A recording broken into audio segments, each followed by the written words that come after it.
Voilà.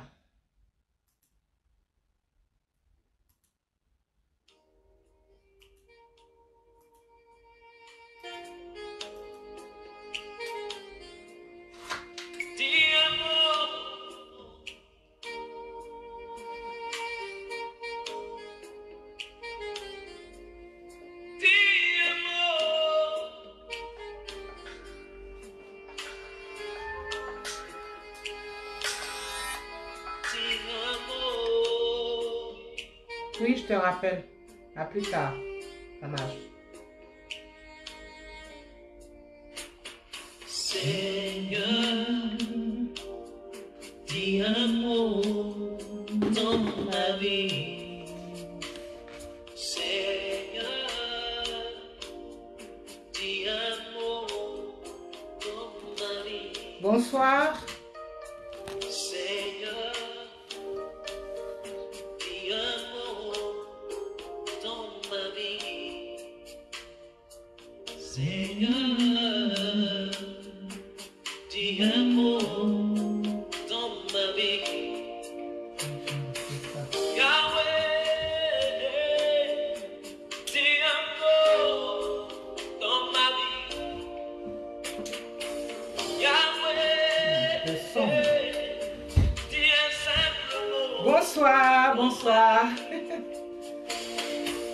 Yahweh, dis un mot dans ma vie. Yahweh, oh, dis un simple mot dans ma vie. Tu es l'Adonai, El Shaddai. Je mets ce chant de Boniface, le chantre Boniface qui dit dis un mot dans ma vie pour saluer la mémoire des personnes disparues à Niama dans un éboulement dû aux fortes pluies. Il faut que Dieu dise un mot dans notre pays pour la mémoire de ces personnes, mais d'une manière générale dans notre pays parce qu'il commence à y avoir trop de catastrophes. C'est les militaires qu'on tue dans une attaque terroriste. Je salue aussi là aussi leur mémoire. Ok, d'accord, Olivier. D'accord. Ça va là? Et après, on n'a pas fini de pleurer ces militaires-là, que voilà, il y a un éboulement.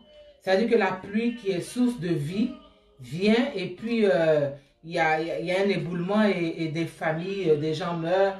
J'ai vu des images atroces.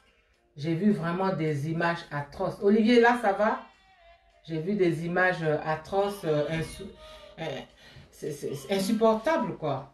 Donc, vraiment, je mets ce chant du chantre Boniface pour saluer leur mémoire et pour demander à Dieu de... Je suis devant ma caméra, non? Je ne suis pas devant ma caméra, là? Comme ça, vers ici, Olivier? Ou vers ici? Le technicien me dit que je ne suis pas devant ma caméra. Je suis bien, là? Là, ça va? Là, ça va? Voilà. Bonsoir. Bonsoir, nous nous retrouvons pour les vendredis de la culture. Et je voulais juste commencer en saluant la mémoire des personnes disparues dans l'attaque terroriste à la frontière nord du pays. Et puis dans l'éboulement qui a eu lieu hier, où des familles ont été encore endeuillées. Donc je voulais vraiment saluer leur mémoire et vraiment demander à Dieu d'intervenir, quoi, parce qu'on ne sait pas ce qui se passe. Ça fait beaucoup de drame. Merci beaucoup, Olivier. Donc c'était ça, je voulais commencer par ça. Je salue donc le chantre Boniface aussi. Voilà. Merci beaucoup. Bonsoir chez vous. Bonsoir Olivier Nyawa, bien.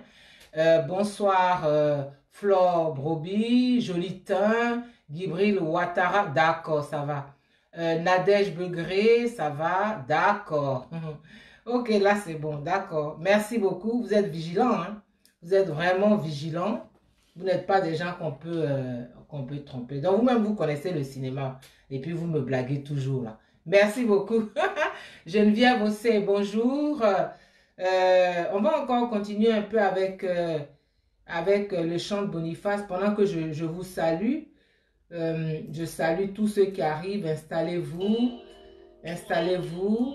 Et puis Kennedy, Laurent Seri, bonsoir. Adeline Maï, bonsoir. Shalom. Merci beaucoup. C'est très gentil. Merci beaucoup. Je vous salue tous et toutes pour ce rendez-vous que nous avons chaque semaine qui devient intéressant. Et je vais vous demander de partager le direct et de mettre des cœurs parce que sinon, voilà, la vidéo peut être attaquée.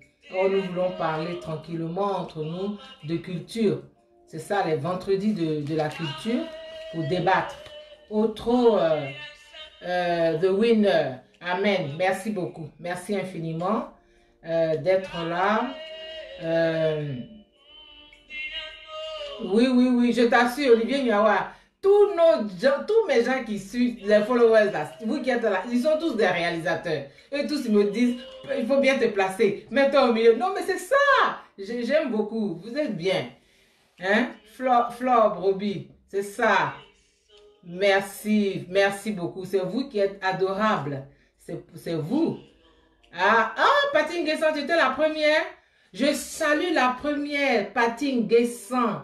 Diaby, Kassamba, Tei. Oui, bonsoir, mon fils. Geneviève Manzan, Somian. Bonsoir, c'est gentil. Tu as déjà partagé Patine Guessant dans 10 groupes? Super. Il faut partager, il faut mettre les cœurs. Parce que vous savez comment ça se passe. Hein? Nous allons parler de culture. La semaine dernière, nous avions parlé de scénario, de cinéma et scénario. Je vous avais expliqué comment c'était. Et puis, je pensais qu'on avait fini, mais j'ai reçu Kadi Wassa, ma chérie. Tu as vu, hein? Good afternoon. Ça va à New York? Oh, ma chérie, la plus belle. Kadi Wassa, elle est top modèle, mannequin top modèle, conseillère vestimentaire. Elle est ivoirienne, hein? Et elle est la conseillère vestimentaire de Madame Donald Trump, de Melania Trump. Donc, c'est pas petit amusement. Il faut respecter ça. Olivier Guédé, bonsoir. Kadi, bonsoir. Okosisi, Baba Nicolo, bonsoir. Bonsoir, vous êtes là. Tous ceux qui sont là, ce sont des gens qui sont intéressés par la culture. Hein? Franck Benjamin Le Béni, bonsoir. Ce sont des gens, vous êtes toutes et tous des personnes intéressées par la culture. Lydie Cool, bonsoir. Qui avait envie que les choses aillent bien. Et donc, je disais que la semaine dernière, nous avions parlé, je vous avais parlé d'un aspect du cinéma, qui est le scénario, qui est vraiment l'aspect le plus important. Innocent Atofoué, bonsoir. Vase d'honneur de l'éternel. Vase d'honneur de l'éternel. Bonsoir. Il ne faut pas que j'écorche ton nom. Bonsoir. Et on avait vraiment parlé de cinéma. Paternalé était là aussi. Bonsoir. Fatih Astrid Tano. Bonsoir. Merci beaucoup. Merci beaucoup. Et je vous avais parlé donc de scénario. Et en vous disant que le scénario, c'était vraiment la base du cinéma. Hein? C'était vraiment c'est la base du cinéma. Et je pensais qu'on avait fini, mais j'ai reçu beaucoup de messages me demandant de continuer. Bon, on ne va pas faire tout le cinéma. Donc, j'ai accepté de continuer aujourd'hui à parler oui, Kadi Wassa, elle fait la fierté de notre pays. Hein, ça, vraiment. Abi Marie-France, bonsoir. Elle est la conseillère vestimentaire de Melania Trump. Elle vit à New York, à Manhattan, pas n'importe où à New York. Elle vit à Manhattan, elle est mannequin, elle a été top modèle et c'est comme ça qu'elles se sont connues. Elles se sont liées d'amitié parce que Melania Trump aussi était top modèle. Et quand elle est devenue première dame, évidemment, son amie qui était spécialisée, voilà, elle lui a fait appel. Jocelyne Karike, bonsoir. Honoré Kakou Pakora, bonsoir. Merci beaucoup d'être là. Et donc, je disais que on avait parlé donc d'un aspect important du cinéma qui est le scénario. Je vais faire un petit rappel et puis nous allons évoluer aujourd'hui. Donc, j'avais dit que le cinéma est un art qui donne au public une œuvre composée d'images en mouvement, accompagnée d'une bande sonore, c'est-à-dire les voix et la musique. Et je vous avais dit aussi que le cinéma, c'est 24 images par seconde. Quand vous avez, ça donne l'illusion que l'image est continue comme ça, mais en fait, il y a 24 images par seconde. Ça qui donne le cinéma, c'est la succession rapide de ces images-là qui, par illusion, fournit une image animée au spectateur. Et je vous avais dit aussi que le cinéma, c'est le reflet de la société et que une image au cinéma, une image vaut 1000 mots. Ça, j'ai appris ça en 2012 quand j'ai fait ma formation à Cinéco Canada en scénarisation. C'est là où j'ai appris ça. Je ne le savais pas, on apprend toujours. Donc, une image vaut 1000 mots, c'est ce qu'on dit au cinéma. Et une image peut créer en quelques secondes une atmosphère qui aurait nécessité une longue description, par exemple, dans un roman. Dans un roman, on prend tout son temps, on écrit, ça c'est la description. Et je vous avais aussi classifié, parlé de la classification des arts, en disant que c'est le philosophe allemand Hegel qui avait classifié les arts dans son œuvre intitulée L'introduction à l'esthétique. Il avait défini l'art comme étant, et je le lis là, ce qui enseigne l'homme sur l'humain, ce qui éveille des sentiments endormis, ce qui nous met en présence des vrais intérêts de l'esprit. Et ensuite, il avait classifié donc les arts selon leur degré de spiritualité. Je vais y revenir, mais je vais saluer Divine Stéphanie Ingrid Glorieuse, Ozwa Esther Yao, ma belle. Comment vas-tu? Comment vas-tu? Honoré Kakou Pakora, ah, tu es revenu. Ozwa Esther Yao est une artiste, hein, c'est une chanteuse. Je crois que tu devais célébrer tes 20 ans de musique. Ou bien tu as célébré sans m'inviter, je ne sais pas. Hein. Kali, Mantou, Rosie, Lasta, bonsoir, bonsoir. Nicole Williams, ma bestie, qui est là depuis San Antonio, au Texas. En tout cas, bonsoir. Excuse-moi tout à l'heure quand je t'ai réveillé ce matin pour me donner l'heure exacte de chez toi pour pouvoir mettre dans l'annonce. Merci d'être fidèle, d'être là. C'est un plaisir de t'avoir à chaque fois. Olivier, arrête de m'envoyer des éléments, je suis en direct. Voilà, Fatim le diamant est là. Bonsoir, ma chérie. Je le connais, il y a des fidèles. Maintenant, on commence à être un groupe là où il y a des fidèles et tout. Et je vous invite à être de plus en plus nombreux parce que la culture, c'est important. C'est vraiment important pour une société, pour un peuple, pour une nation. Donc, nous discutons, nous parlons de culture. Voilà. Donc, Hegel, on va revenir à sa classification. Hegel a classé les arts selon... Ah, bien, merci beaucoup, ma belle, merci. D'accord, ok, d'accord. D'accord, Nicole Williams, c'est 2 heures. D'accord. Donc, il a dit que le premier art... Je vais encore saluer quelques personnes qui arrivent. Jean-Marie Adéodat Assémien Cadio, bonsoir. Bonsoir. Bonsoir d'être là. Voilà, c'est 14 heures, c'est ce que j'ai mis, 14 heures, hein, Nicole Williams. Tu vois sur l'annonce, j'ai mis 14 heures. Voilà, Paco Oulay. Paco Oulay, je ne t'oublie pas, bonsoir, je ne peux pas oublier. Mais revenez, parce que ça passe vite. Alors, quand vous ne voyez pas, quand je ne vous ai pas salué, il faut revenir. Soit je parle d'un paragraphe et après je reviens, mais il faut chaque fois revenir. Donc, Hegel, le philosophe allemand, a classifié les arts selon leur degré de spiritualité. Il a dit que le premier art, qui est le plus matériel et le moins spirituel, c'est l'architecture. Parce que ce sont des œuvres froides, donc c'est l'architecture. Il a dit que le deuxième art, c'est la sculpture, parce que et elle trouve son apogée dans la Grèce antique.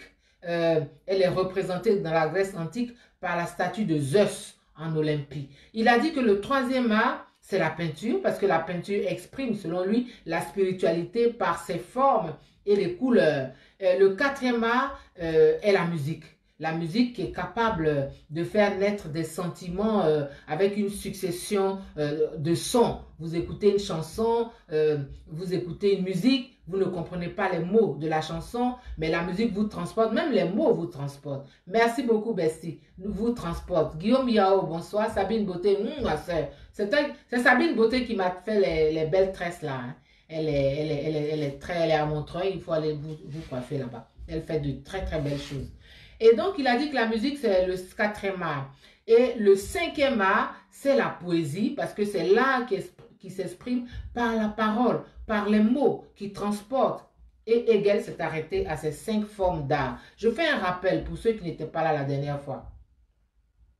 Alors, et après ça est né le cinéma. Le cinéma est né dans les années 1800, hein, c'est-à-dire qu'au 19e siècle, hein, le 28 décembre 1895, deux frères lyonnais, français de Lyon, Auguste et Louis Lumière, organisent la première projection de cinéma à partir d'une caméra. C'est la première fois qu'ils faisaient ça en France. Mais auparavant, aux États-Unis, un autre chercheur, Thomas Edison, lui, il avait déjà fabriqué le kinétoscope, qui était le premier appareil capable d'enregistrer, de visionner des images.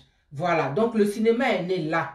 Après que Hegel ait fait la classification des 5 arts, le cinéma est né et le cinéma a pris son envol. Au début, il était que en noir et blanc et sans parole, il était muet. Voilà. Nicolas de Staël, bonsoir. Ange Vigneron, bonsoir. Ça va, merci. Dieu merci. Et donc, ensuite, les films ont commencé à marcher, à prendre leur envol. La population s'est intéressée au cinéma parce que c'est fort comme art. Alors, c'est un critique italien qui s'appelle Ricciotto Canudo qui a décidé de continuer l'œuvre de Hegel et de classifier ces nouveaux arts qui venaient. Et alors, il a dit que le 6e art, c'est la danse, le théâtre, et les arts de la scène. Et puis, le 7e art, c'est le cinéma. C'est pour ça qu'on appelle le cinéma 7e art, parce qu'il est la synthèse de tous les arts, il concilie tous les arts, il réunit en lui seul tous les arts. Ensuite est venu plus tard le 8e art. Le 8e art, c'est la photographie, la télévision, la radio, qu'on peut appeler aussi ces arts-là, arts médiatiques. Et puis maintenant, est né dans les années 60 le 9e art, et ça c'est la bande dessinée. C'est un rappel, c'est la bande dessinée. Voilà où on en était. Je vous ai dit aussi que je vous ai parlé de la durée des films.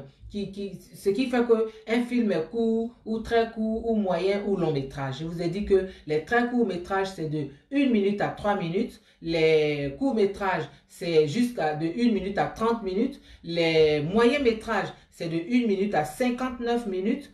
Et puis les longs métrages, c'est tous les films à partir de 1 heure. Quand il y a un film à 1 heure et plus, c'est un long métrage. Je vous ai dit ça aussi l'autre fois.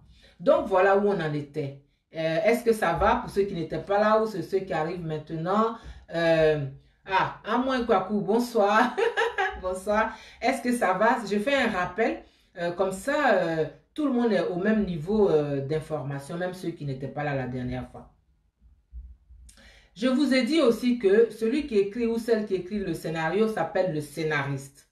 Et sa source d'inspiration, eh ben, c'est d'observer les gens autour de lui, les gens qui nous entourent. Il observe et il note les idées. Et il faut qu'il soit suffisamment libre pour éviter de s'auto-censurer. Il faut qu'il se laisse guider par son histoire, par son inspiration.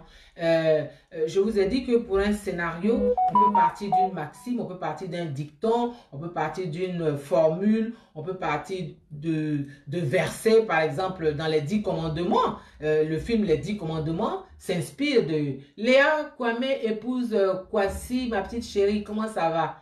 Ok, merci. Donc, je vous ai dit qu'on peut partir de tout. Et le film Les 10 commandements, c'est parti de versets bibliques. Tu ne voleras pas, tu ne tricheras pas, voilà. tout ça, tu ne tueras point, tout ça. Et on en a fait un film, on s'est inspiré de ça pour écrire un scénario et puis faire un film. Jean-Hugues Nguetia, bonsoir. Fatigué, bonsoir. Bonsoir. Donc, on peut partir de ça. On peut aussi partir d'un fait divers. Hein? Manuela Kofi-Legrand, bonsoir ma chérie. On peut aussi partir d'un fait divers. Vous lisez dans un journal, on dit oui, il y a eu une bagarre, le monsieur et sa femme se sont battus, et puis, ou bien il y a eu un accident là au Carrefour. Tu peux partir de là et écrire un scénario de film. On peut aussi partir donc de ce fait divers, d'un fait divers, et on peut y greffer une histoire d'amour pour rendre ça, pour intensifier l'histoire. Et là, je vous ai donné l'exemple du film Le Titanic. Le Titanic, c'est vraiment quelque chose qui s'est passé. C'est vraiment quelque chose qui s'est passé. Le bateau, pardon, le Titanic, a vraiment coulé en voulant regagner les Amériques. Mais dedans, le scénariste, il a inclus une histoire d'amour, une histoire d'amour entre Leonardo DiCaprio et comment s'appelle cette actrice-là, ça va me revenir. Et donc, ça intensifie l'histoire. Et en plus, la chanson du Titanic qui est chantée par Céline Dion, ça donne encore une plus grande intensité, plus d'émotion. Hein? Ismail Gay, bonsoir. Cathy Koné, bonsoir. Et justement à propos de la chanson, de la bande-annonce, de la bande sonore, la chanson du Titanic chantée par Céline Dion, il y a une histoire. Céline Dion, elle était avec son mari, René Angélil, et James, elle est canadienne et le réalisateur du film Le Titanic est aussi canadien, James Cameron. Donc, il dit, il a une chanson pour son film, il aimerait que ce soit Céline Dion qui la chante. Donc, son mari, René Angélil, qui était aussi son producteur et son manager, lui dit, bon, il y a ce projet-là, il veut que tu ailles chanter sa chanson. Céline Dion, elle dit, moi, je n'ai même pas envie de chanter cette chanson. Je ne veux pas, mais c'est une grosse star. Céline Dion dit, je ne veux pas, ça ne me dit rien, je ne la sens pas, rien du tout. Ah, James Cameron, il dit, mais comment je vais faire? Donc, il insiste auprès du mari, du producteur, René Angélil. Vraiment, si elle veut là, elle vient seulement, tout est déjà prêt dans le studio, elle vient juste le temps de la chanson. Le monsieur, le mari, il insiste auprès de sa femme. Il insiste tellement que... Elle dit, bon, d'accord, pour se débarrasser de lui, selon elle, elle dit, bon, d'accord, allons. Mais je ne m'habille pas, hein. Je porte mon pyjama. Là, je suis fatiguée, je porte mon pyjama. Et puis, on fait un tour dans le studio. Si tout est déjà prêt, je chante une fois. Il ne faut pas qu'on me dise de reprendre la chanson. Moi, je chante une fois. C'est bon, ça, c'est pas mon problème. Mais je le fais pour te rendre service, pour t'obéir. Hein, voilà, parce que tu me le demandes. Mais moi, je n'ai pas envie de faire ça. Il dit, d'accord, alors. Ils prennent la voiture, ils vont en studio. James Cameron est là.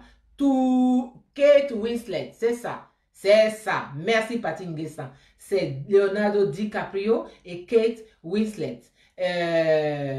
Donc, qui est anglaise et Leonardo DiCaprio, il est américain.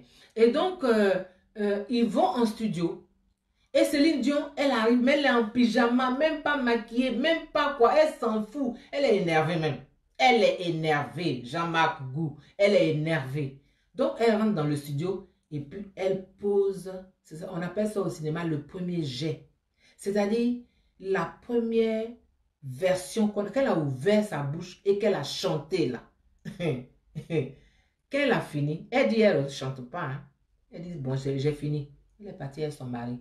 C'est le premier jet qu'elle a fait, sans correction, sans reprise là. C'est ça qui fait la bande sonore du film Le Titanic. Et vous voyez comment la chanson... Il faut aller revoir Le Titanic. Il faut réécouter la chanson chantée par Céline Dion et vous mettre maintenant en ayant à l'esprit les conditions dans lesquelles elle a chanté cette chanson.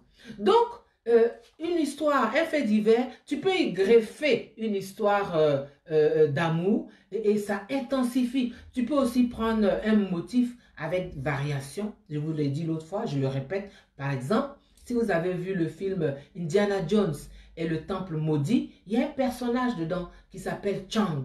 Et bien ce personnage, il est inspiré, il a été emprunté au personnage de Tintin au Tibet, de la bande dessinée Tintin au Tibet et qui s'appelait aussi Chang. C'est lui qu'on a emprunté ce personnage pour l'inclure dedans. On peut aussi partir d'un moment historique et se servir des décors, des costumes de l'époque, comment on s'habillait, et puis monter, créer une histoire intense. Par exemple, le film Autant en emporte le vent. Je vous donne des noms de titres, ce sont des films cultes, il faut les voir. Autant en emporte le vent, c'est inspiré de l'époque que le réalisateur n'a pas vécu, mais voilà, c'est ça. Donc, Akpasmandi de Yopougon. Akpasmandi de Yopougon. Non, le nom là me plaît, hein? Léandre Poyi, bonsoir d'être là. Akpasmandi de Yopougon, bonsoir. Partagez, mettez des cœurs, s'il vous plaît. Donc, voilà l'histoire de... Voilà comment le scénariste, il s'inspire de tout. Il s'inspire de tout. Il regarde autour de lui. Une petite histoire, ça devient... Oui, c'est une chanson sublime, oui. Douchka Pakora, bonsoir. Merci beaucoup. Elko Salenko, bonsoir. Adama Kamagate, bonsoir. Bonsoir. Si, je vieillis. Pourquoi je ne vieillirai pas? Tout le monde vieillit, donc je vieillis. Mais voilà, j'ai de bons gènes. Voilà quoi. Donc... bon, je ne suis pas non plus une relique, hein. Voilà, mais merci, c'est gentil. Sabine Zagbayou, bonsoir. Oui, c'est Kate Winslet qui joue le personnage, le second personnage avec Leonardo DiCaprio. Merci beaucoup, Nyokona Bozo Wasewane. Oui, j'aime ce nom. Donc voilà, je vous ai aussi dit que l'écriture d'un scénario est différent d'un roman. Hein. Un roman, il est plus abstrait, il est abstrait. On peut partir, oui, voilà, le soleil se levait, les fleurs étaient fanées, la pluie tombait sur le toit. Ça, c'est un roman, ça. C'est un roman. Mais un scénario, il est concret. Un scénario, il s'écrit au présent. On ne dit jamais j'avais mangé, je mangeais ou au futur je mange. Il s'écrit au présent et avec simplicité. Parce que un scénario, c'est de l'action, c'est de l'image, c'est visuel. Donc, on évite toutes les informations qui ne sont pas visuelles. On évite toutes les informations qui ne sont pas visuelles. Quel service, Douchka Pakora? Lydie Anasema, quel service j'ai rendu encore? En tout cas, merci. Merci. Francesca Noyo, yao, bonsoir. Buonasera, amica mia. Bonsoir, mon ami. C'est tout ce que je peux dire là, sinon italien.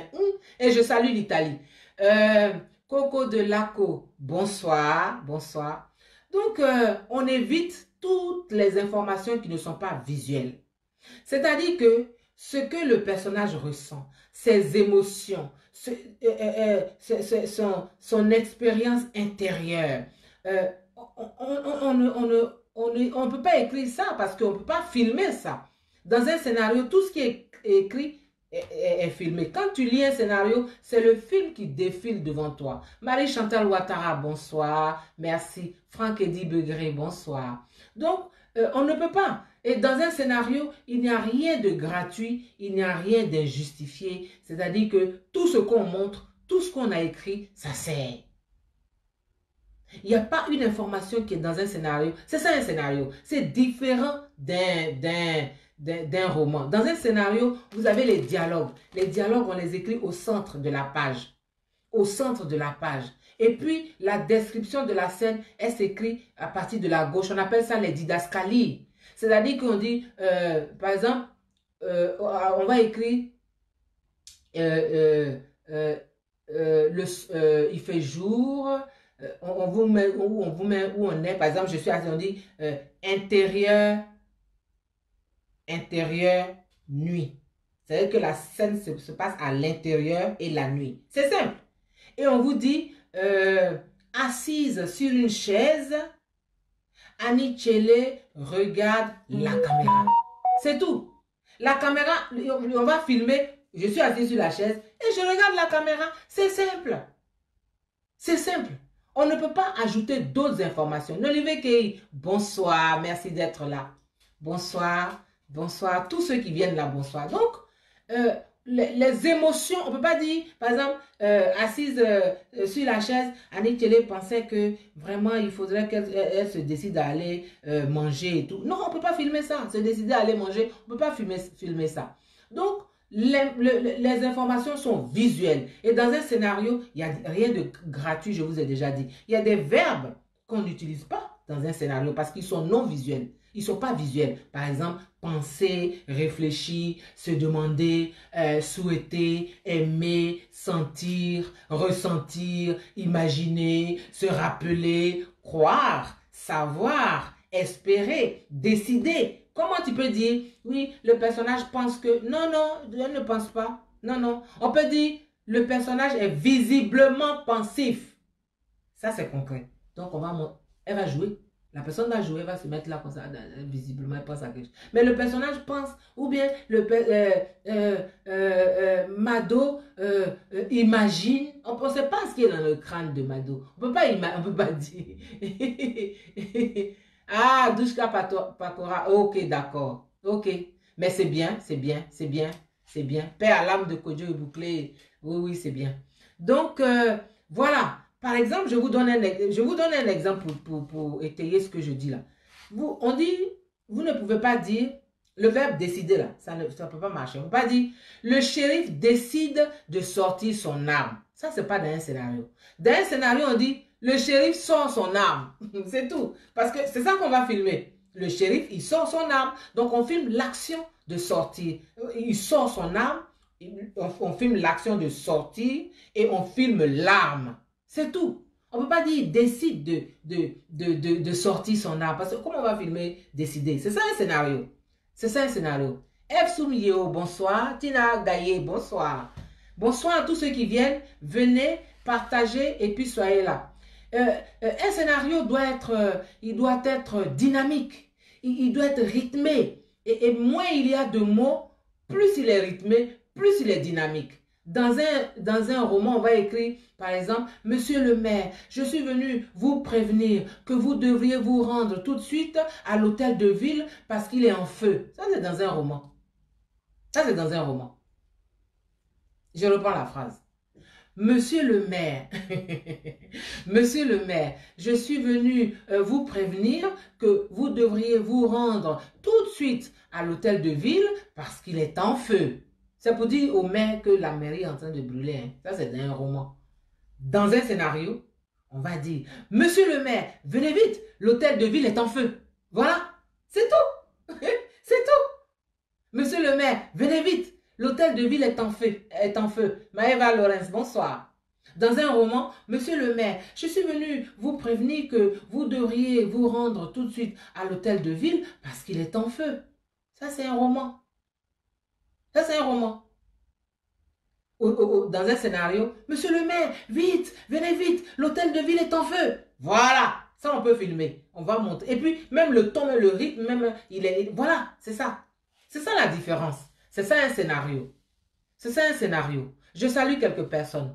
Orotokro, Marie-Pascal, bonsoir. Roland Déby, Babélé, bonsoir. Tu es présente, bonsoir. Moro Kwame, bonsoir. Nathalie Fouezé ou Fouez, bonsoir. Morissette, la culotte d'Ago est présente, bonsoir. Je reconnais tous les fidèles. Bonsoir, bonsoir, merci d'être là. Donc, c'est ça un scénario.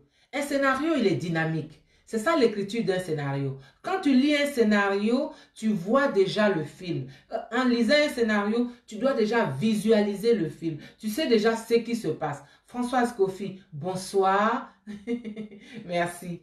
Et puis, dans un film, il ne faut pas oublier l'importance de la musique. Je vous ai dit que la musique n'est pas comme un cheveu sur la soupe dans un film. La musique est partie prenante du film. La musique est un personnage important du film. Donc, la musique, elle est faite en fonction du personnage ou en fonction de l'histoire ou en fonction de l'ambiance. En tout cas, la musique est importante. Balo Fatogoma, bonsoir. Et donc, je vous ai dit tout ça. Aujourd'hui, nous allons parler du rôle du cinéma. Moi, je vous ai fait tous ces rappels. Et puis, nous allons maintenant parler du rôle du cinéma. Nicole Tegalo, bonsoir. François Kofi, bonsoir. Et je vous ai dit que voilà, je vous ai fait tout ce rappel. Mais il faut savoir, on passe maintenant au point du jour. Jean-Arnaud Hypothé, bonsoir. Comment ça va? Merci beaucoup. Le cinéma est un facteur de développement. Le cinéma n'a pas seulement une fonction de divertissement. Il n'est pas là pour amuser seulement. Le cinéma est un facteur de développement. Donc, il faut résister au fatalisme, au découragement, à cette idée inculquée en nous et tapée en nous que les autres sont mieux. Qu'il fait mieux vivre chez les autres, en Occident par exemple. Ce qui pousse tellement de jeunes Africains à une aventure meurtrière dans les mers. Le cinéma est le miroir de la vie. Et le cinéma africain devrait refléter les aspirations du peuple africain. Ce peuple africain-là qui crie sa soif d'un mieux-être, son aspiration à la dignité, tout simplement, d'être humain, tout simplement. Ça, le rôle du cinéma. Le cinéma doit faire ça. C'est ça le rôle du cinéma. Je vous ai déjà parlé du film Rambo, de la série des Rambo. Mais je vous le répète encore. Quand les Américains ont fait la guerre au Vietnam contre les Asiatiques, mais ils ont été tués, mais grave. Ils ont perdu cette guerre-là. Mais ce sont les Américains. Ils ne vont jamais dire qu'ils ont perdu la guerre. Mais les Asiatiques les ont vraiment, avec leur technique de guerre, ils leur ont foutu la pâtée, quoi, excusez-moi. Et donc, quand ils rentrent chez eux, ils sont les États-Unis. Pour eux, le cinéma, là, c'est pas du jeu. Donc, ils veulent redorer leur blason. Qu'est-ce qu'ils font? Ils montent la série des Rambo. Dans Rambo, là, le seul acteur, Sylvester Stallone, le seul personnage, le brave, il se bat avec toute une armée et puis il gagne. C'est ça. C'est-à-dire, ils ont voulu montrer l'Amérique conquérante, l'Amérique dominante, l'Amérique invincible. C'est ça le cinéma. Donc, le cinéma, je répète, africain, il devrait pouvoir refléter les aspirations du peuple africain. Nous sommes à un moment où, 60 ans après les indépendances, c'est comme si on n'a pas bougé. Mais c'est le cinéma qui peut refléter ce que le peuple ressent. Quand on voit des jeunes Africains prendre la mer en sachant que c'est dangereux. Dernièrement, la semaine dernière, on a eu une embarcation qui a chaviré en mer, en Méditerranée, avec beaucoup d'Ivoiriens. Mais c'est le cinéma qui doit faire ça. Parce qu'on dit que l'Afrique est le berceau de l'humanité. Mais si elle est le berceau de l'humanité, c'est elle qui doit montrer ce qu'il y a de beau, de créatif, de poétique, de romantique, de spirituel, de valeur en Afrique au reste du monde. C'est le cinéma africain qui doit faire ça. Plus que la littérature, plus que peut-être un peu la musique, mais plus que la littérature, plus que la musique, plus que les tableaux, plus que tout ça. Parce que le cinéma est le 7e art et il réunit en lui seul, il est la synthèse de tous les arts. Donc c'est avec le cinéma que nos réalisateurs, nos États doivent montrer que l'Afrique est vraiment le berceau de l'humanité et montrer au reste du monde c'est quoi l'Afrique. C'est-à-dire que l'Afrique là c'est beau, que c'est créatif, que c'est poétique, qu'il y a de la romance, que c'est spirituel, qu'on a des valeurs. On doit montrer tout ça au reste du monde. À travers notre cinématographie, à travers nos films. On doit montrer ça. Hélène, bonsoir. Bengali Keita, bonsoir. Logwe Zekre, bonsoir. Merci beaucoup. Donc c'est le cinéma africain qui doit mener cette bataille-là. Hein? C'est son rôle. Le cinéma africain doit parler au public africain. C'est son premier public. C'est en premier lieu à l'Afrique, à la jeunesse, aux femmes, aux hommes, aux dirigeants que le cinéma africain doit parler. En mettant en image pour la postérité les battements de cœur de sa jeunesse, de sa population. Les battements de cœur de son peuple. C'est ce que le cinéma doit faire. C'est la suite du direct de la dernière fois. C'est ce que le cinéma doit faire. C'est ça le rôle du cinéma. Il est le miroir de la société. Evelyne Dissia, bonsoir. Sylvain Debo, bonsoir. Merci beaucoup. Bonsoir. Oui, bestie. Nous devons montrer des choses au monde. Wakele Rose Sou, bonsoir. Christiane Maé, oh, comment vas-tu? Tu es là, merci. Geneviève Monzansomia, rebonsoir. Donc, l'Afrique est le berceau de l'humanité. Donc, si elle est le berceau de l'humanité, elle doit montrer au monde en quoi elle est le berceau de l'humanité. Elle doit montrer qu'en Afrique, on a du beau, on a du créatif, du poétique, du romantique, du spirituel. On a des valeurs. Elle doit montrer ça au reste du monde. Elle doit dire, nous, Afrique, nous voici. Voilà qui on est. À travers ces films, à travers sa cinématographie. Elle doit parler et ces films doivent s'adresser d'abord, en premier lieu, au public africain. On ne fait pas des films pour se balader dans les petits festivals de films africains, dans les petits coins, et puis ça ne sort pas dans les salles. Non!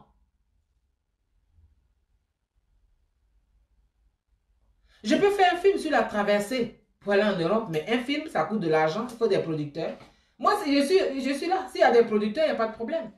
Donc, l'Afrique doit montrer pour la postérité, pour après, les battements de cœur. Quand on a eu le multipartisme dans les pays africains, il n'y a pas eu de film dessus. Il n'y a pas. Il n'y a pas. Pourquoi? Oh, c'est notre histoire. Les battements de cœur de sa jeunesse, la jeunesse qui se révolte. Quand il y a eu le printemps arabe, il n'y a pas de film dessus en Afrique du Nord. Et que constatons-nous? Au lieu de montrer ça, le cinéma africain en général, quand ce n'est pas des films qui font rire, qui sont comiques et tout, pour rire un peu, il s'obstine à nous montrer des films misérabilistes, avec des décors poussiéreux, des personnages sales, des mouches. Mais ça ne fait pas rêver. Oh, le cinéma, c'est le rêve. Et l'Afrique, ce n'est pas que ça. Ce n'est pas que des maladies, ce n'est pas que la pauvreté, ce n'est pas que la saleté. Le cinéma, c'est du rêve.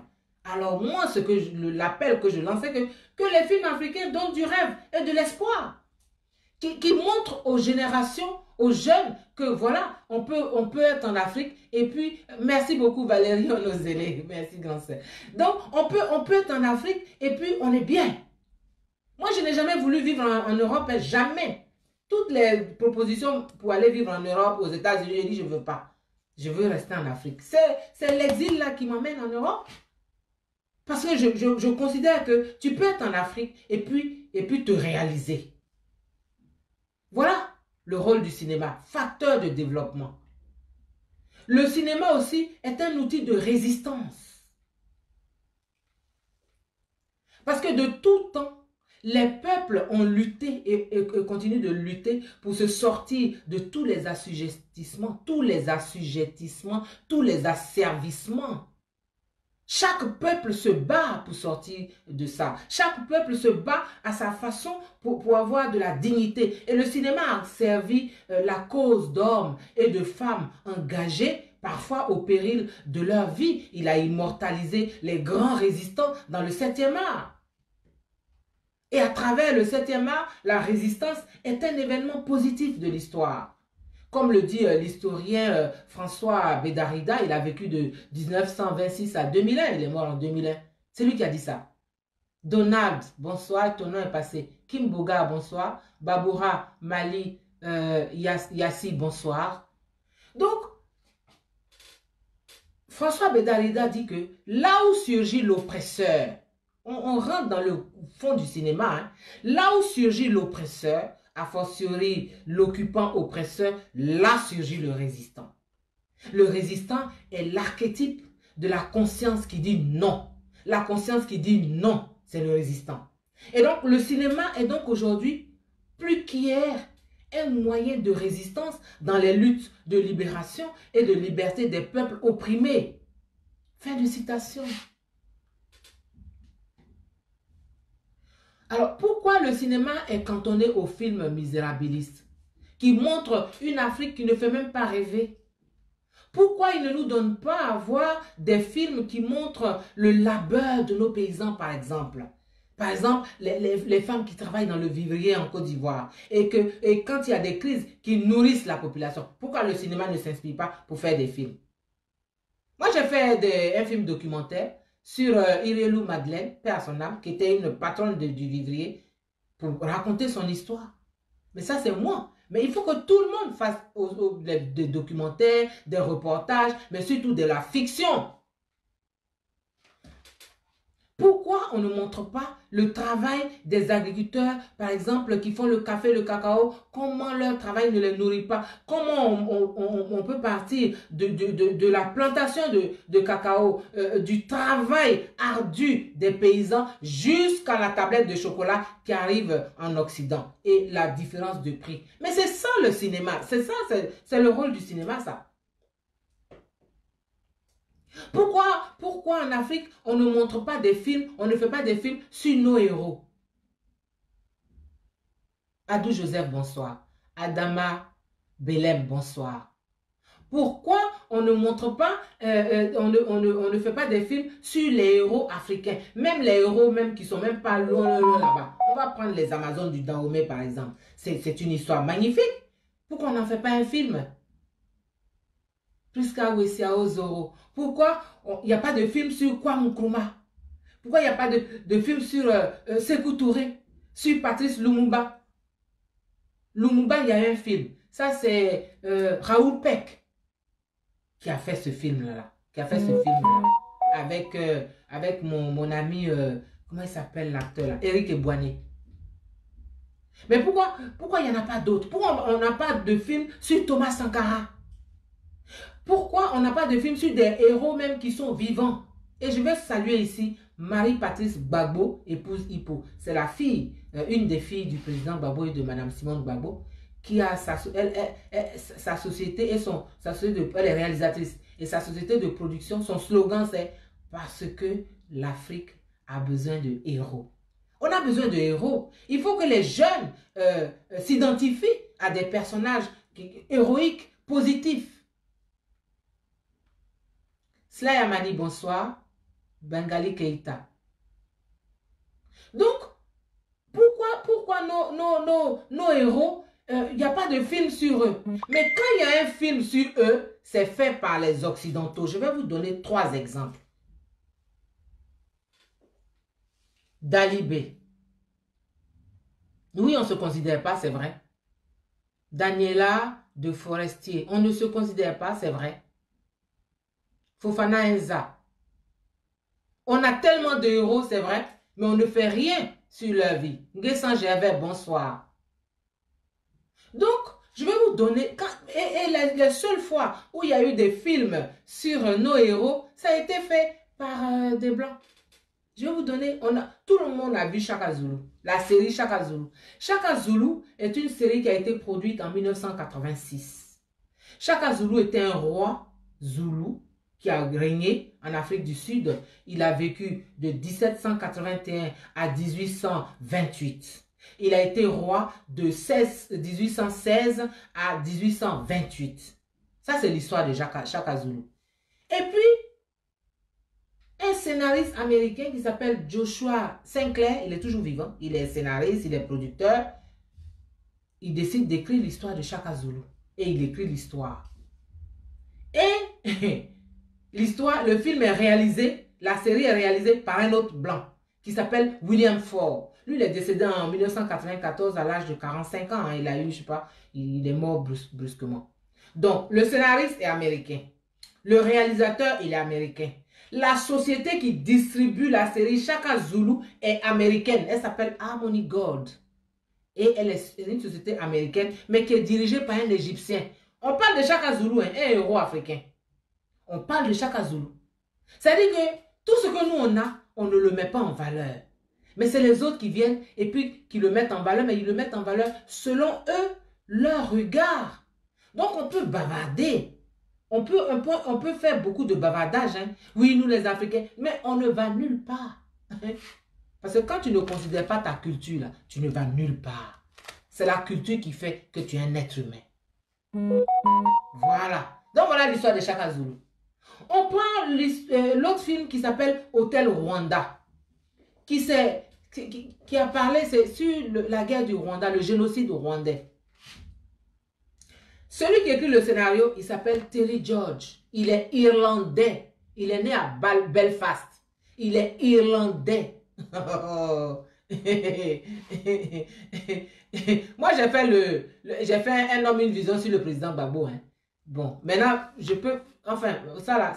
Je dis que s'il y a des producteurs, les gens sont là pour faire des films. Parce qu'un film, ça coûte de l'argent. Faut pas rêver. Un film, ça coûte de l'argent. Donc, Hôtel Rwanda, le scénariste, il est irlandais. Il est né à Belfast. Il s'appelle Terry George. Et puis, le réalisateur, lui, il est américain. Il est de San Francisco. Il s'appelle Kay Person. C'est eux qui ont fait... le réalisateur, c'est Terry George. Il a écrit... le réalisateur, c'est Terry George. Il a écrit le scénario... Lui, il est irlandais. Il a écrit le scénario avec un américain qui s'appelle Kay Person. On parle de Rwanda, hein? On parle de ce qui s'est passé sur notre sol. Ça fait 2. On va aller prendre Invictus en 2009. Le film sur Nelson Mandela. Oh, les Africains. Le film sur Nelson Mandela. Il a été, c'est un biopic. Je vous ai parlé de biopic l'autre fois, les différents genres. Ça, c'est un biopic. Un biopic, c'est un film qui raconte l'histoire, la vie de quelqu'un. Donc, le film sur Nelson Mandela, là, ça s'appelle Invictus. Vous pouvez encore voir aussi. Le scénariste, il est américain. Il s'appelle Anthony Peckham. Il est américain. Le réalisateur, c'est le grand Clint Eastwood qui a réalisé. Mais Clint Eastwood, là, on l'aime bien, hein, mais Clint Eastwood, là, il est républicain, il est de la droite américaine. Il a été maire d'une ville aux États-Unis, en Californie, qui s'appelle Carmel. Donc, c'est un Africain qui est à côté des Noirs. Oui, oui, mais c'est lui qui a réalisé le film, là. Et les acteurs sont américains. Il y a Morgan Freeman qui joue le rôle de Nelson Mandela. Et puis, il y a Matt Damon qui joue le rôle secondaire. Donc, voilà où on est.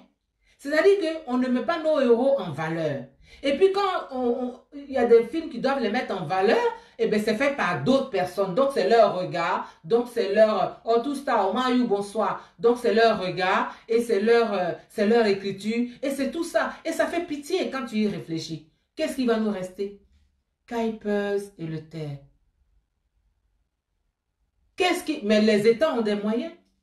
Le cinéma, je vais venir dessus tout à l'heure. Donc, voilà. Donc, c'est ça. La visibilité du cinéma, il y a les salles, il y a tout ça, mais c'est les festivals aussi. Et les festivals, ce sont de grandes lucarnes pour les films. Et le plus grand festival de cinéma au monde, c'est le festival de Cannes en France. C'est le plus grand. Il se tient chaque année. Le budget du festival de Cannes, là, c'est 20 millions d'euros. C'est-à-dire c'est 13 milliards, 120 millions de francs CFA par an pour faire le festival de Cannes. Quand on parle de cinéma, les gens sont là. Et c'est trop cher. Mais le cinéma, ça coûte de l'argent. Parce que c'est une industrie. Donc, le festival de Cannes, quand il a lieu, il est financé par l'État français, le ministère de la Culture. Il est financé par la région de Cannes. Il est financé par la mairie de Cannes. Et il est financé par les sponsors. Quand vous allez au festival, par exemple, les actrices, là, tous les habits qu'elles portent, ce n'est pas pour elles. Les grands couturiers viennent les habiller. Les joailliers viennent mettre les bijoux. Il y a une marque de produits cosmétiques là, dont le slogan c'est « Vous le valez bien ». Ça, c'est le plus grand, je ne vais pas dire son nom, mais c'est le plus grand sponsor du Festival de Cannes. Donc, voilà. Et puis en Afrique, bon, le Cannes là, c'est 13 milliards, 120 millions de francs CFA. En Afrique, le plus grand festival de cinéma, c'est le FESPACO. Son budget, c'est 1 milliard. Mais le FESPACO a été créé par plusieurs États africains. Ce n'est pas le Burkina Faso seul qui l'a créé. C'est plusieurs États africains. Et puis les autres États, là, ils ont abandonné. Ils ont dit que le cinéma ne les intéresse pas. Donc le FESPACO, le Burkina Faso a récupéré ça. Et aujourd'hui, le Burkina Faso, avec le FESPACO, c'est sa plus grande carte de visite. C'est la lucarne. Elle va partout. Et elle finance. Enfin, il finance le Burkina Faso. Il finance le FESPACO. 1 milliard en Afrique, là, c'est trop. Mais ils financent ça. Parce qu'ils ont compris que le cinéma, là, c'est pas du jeu. Et le Burkina Faso est allé plus loin. à l'Union européenne sur le Fonds européen de développement pour aider les pays africains. Ils ont dit que le cinéma est leur priorité. Donc, ce qui doit leur revenir là, l'aide que l'Union européenne leur accorde, il faut que la plus grande partie aille au cinéma. Au Burkina Faso, tu as école de cinéma. Tu as une école de cinéma. Tu as des salles de cinéma. Tu as des espaces. Tu as tout ça. Et puis, moi, à mon petit niveau, en 1997, j'étais à Bruxelles. Je venais d'un festival à Namur. Et j'étais avec des amis, mon mentor. On était chez lui un soir. Je suis arrivé de Namur, je suis arrivé à Bruxelles. Et puis, il a fait, ils ont voulu me recevoir, donc il a fait tchèp, tout ça. Donc, on mangeait. Et puis là, j'ai dit, moi, il faut que je crée un festival de court-métrage. Pourquoi le court-métrage? Parce que le court-métrage, c'est la matrice du cinéma. Le cinéma, tu commences par un court-métrage. Si tu sais raconter une histoire en un court-métrage, donc tu peux alors le faire en un long. Donc, je dis, je vais faire un festival de court-métrage. Et puis, tout le monde s'est arrêté de manger.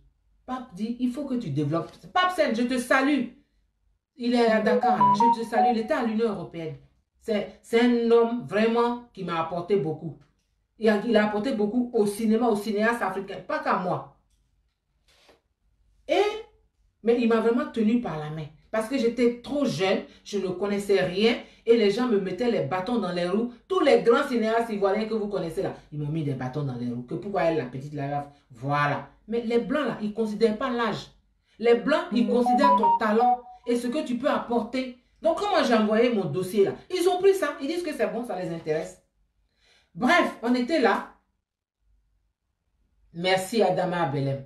On était ils se sont arrêtés de manger. Qu'il faut raconter. Qu'est-ce que tu veux faire? Développe ton idée. Puis j'ai commencé à développer ce que je veux faire. Ma vision là, je commençais à exposer. Pape dit, ok, on finit de manger et puis tu dois retourner, non? D'accord. Mais demain, on va s'asseoir et puis on va travailler. Je me suis assise. La nuit, là, je n'ai pas dormi. Hein. J'ai travaillé, j'ai écrit. Le lendemain, quand je suis venu chez lui, j'ai dit, voilà ce que j'ai écrit. Il dit, quoi? La nuit, là, tu n'as pas dormi? Je dis, oui. Bon. C'est comme ça que on a monté le dossier et lui, il était à l'Union européenne. Il a pu le faire entrer et les grands patrons de l'Union européenne, là, mon projet les a intéressés. Et la première édition du Festival international du court-métrage d'Abidjan est née et a eu lieu en décembre 1998. C'est le président Bédié qui était au pouvoir à ce moment-là. Mais quand moi je suis venu, je suis rentré de voyage, je suis venu en Côte d'Ivoire, je suis allé voir la ministre de l'Information qui était Mme Danielle Boni-Clavry. Elle dit, toi une petite fille comme ça, il faut donner ça aux grands réalisateurs, là, ils vont faire. Et il faut réfléchir après, quand tu vas être un peu plus âgé, là, tu vas faire ça. J'ai dit, ok, j'ai pris mon projet. Je me suis battue. Il y a une femme à qui je vais rendre hommage ce soir. Et elle vient de perdre sa maman ce matin. Elle s'appelle Julie Tadei. Elle est corse. C'est ma maman adoptive. Elle est en Corse en ce moment. Mais elle était à l'époque en Côte d'Ivoire. Elle a perdu sa maman aujourd'hui. Vraiment, ma fille Tini, nous tous on appelle ma fille Tini une petite maman. Ma fille, condoléances. Vraiment toutes mes condoléances pour Mémé. Condoléances. Condoléances, sois forte. Et puis, je pense qu'elle repose auprès de Dieu. Donc, cette femme-là, qui est corse, elle était dans une société en Côte d'Ivoire. Elle a été mon seul sponsor en Côte d'Ivoire. À part ça, mon festival a été financé par l'Union européenne et par le ministère français des Affaires étrangères. Parce que pour que l'Union européenne te finance, tu as besoin de 3 pays ACP qui disent que oui, le projet est bon. Pape Sen, là, il a trouvé au Gabon, c'était Jean Ping qui était Premier ministre. Il l'a trouvé, je le salue aussi. Il a écrit à l'Union européenne pour dire que c'est... Il ne me connaît pas, mais le projet était intéressant. Il a trouvé dans les Caraïbes, là-bas, 2 autres pays qui ont écrit à l'Union européenne pour soutenir le projet. Et puis l'Union européenne l'a financé. Puis j'ai fait la première édition en décembre 1998 au Centre culturel français d'Abidjan parce que la France était vraiment dedans. Et j'étais chouchou de la France. J'étais chouchou dans les ministères, au ministère de la Culture, aux Affaires étrangères. Moi, j'allais à Cannes, je fais ce que je veux. C'est affaire de résistance, de combat. C'est ça qui a fait que j'ai été blacklisté. Donc, ils ont financé mon FICA là. Et le festival, il n'a pas eu de financement ivoirien. Moi, mon festival, là, il n'a pas été financé par la Côte d'Ivoire. Il a toujours été financé de l'extérieur. Et on a eu de grands invités en Côte d'Ivoire. On a eu Pape Sen, évidemment. Jean-Pierre Garcia, directeur du festival d'Amiens. On a eu Bassek Bakobio du Cameroun. Cheikh Doucouré, le grand Cheikh Doucouré. Abderrahmane Sissako, qui a été primé au festival de Cannes. On a eu, je fais venir aux Anges Silou, en Côte d'Ivoire, qui était la femme de Kiffer. Mais moi, c'est une femme, une vieille mère du cinéma. C'est comme ça que moi je la connaissais. Elle est venue au FICA. On a fait venir Serge Billet, on a fait venir Henri Dyer de Californie, Helmut Groschop comment on appelle ça, d'Autriche, Azameder de New York. On a fait venir Daniel Kamoa, Sylvestre Amoussou, que vous connaissez. On a fait venir Moussa Senapsa, grand réalisateur du Sénégal. Aïe Keita, celle qui a joué la princesse Saraounia, du Burkina. On a fait venir Zalika Soulé, c'est la première actrice africaine. On l'a fait venir. On a fait venir Paulo Good, le fils de Grace Jones. On a fait venir plein de gens. Pauline Mbele Nambane, plein de gens le FICA a eu. Chaque fois, il y avait des invités prestigieux et c'était financé de l'extérieur. On n'a pas eu de financement de la Côte d'Ivoire. À la première édition du FICA, moi je vous dis tout. Première édition 98, là, le ministre de la Culture, c'était paix à son âme, Zadi, le professeur Zadi Zaoro. Voilà, en tout ça, tu étais là, au CCF, tout à fait, en 98. Et toi, tu es ministre de la Culture. Il y a un festival qui a lieu. Il a préféré aller inaugurer le salon de coiffure d'une de ses copines plutôt que de venir au FICA. Moi, j'ai vécu ça en Côte d'Ivoire.